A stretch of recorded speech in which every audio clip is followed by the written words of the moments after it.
Trump goes hands-on in return to storm-ravaged Gulf Coast.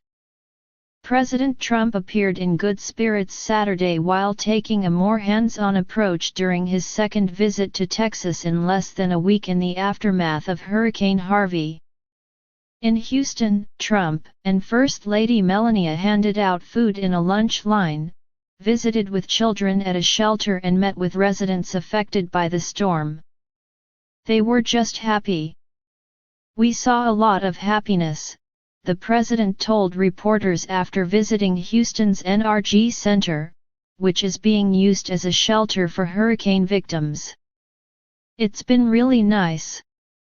It's been a wonderful thing," he added. "As tough as this was, it's been a wonderful thing, I think, even for the country to watch it and for the world to watch. It's been beautiful." While other public appearances this week focused on Trump overseeing the federal and local response, the president's appearance Saturday largely involved showing a more personal side as he interacted with storm victims.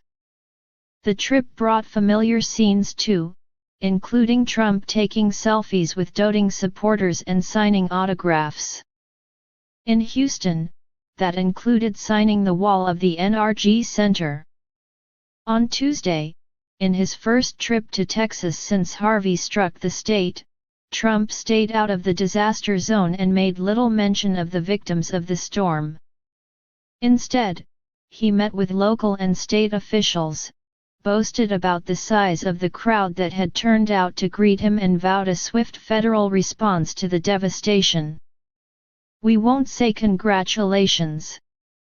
We don't want to do that. We don't want to congratulate. We'll congratulate each other when it's all finished," he said Tuesday in Corpus Christi. But on Saturday, Trump visited one of the areas hardest hit by the storm, where he came off as upbeat and, at times, light-hearted.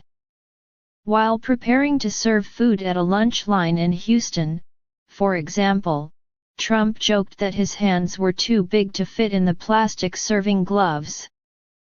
And after a uniformed military member told Trump that he and some other service members that were present had voted for him, the president quipped, "You better." Later in the day, as he visited the Houston suburb of Pearland, Trump helped load boxes of emergency supplies into people's cars. "It's good exercise," he told a man, after loading a few American Red Cross buckets into the back of his pickup truck. Trump's hands-on visit followed one by Vice President Pence on Thursday, during which he helped Texas Gov. Greg Abbott, clear fallen branches and debris from a road in Rockport on the Gulf Coast. The visit also came a day after the White House sent lawmakers a request for an initial $7.85 billion in disaster relief spending for the damage done by Hurricane Harvey. Along with that request, the White House is also asking that $6.7 billion be added to a stopgap spending measure that Congress must pass before the end of the month. That request is only the tip of the iceberg for what it will cost to recover from the storm, which left at least 47 people dead, caused billions of dollars in damage and dumped historic rains throughout southeast Texas.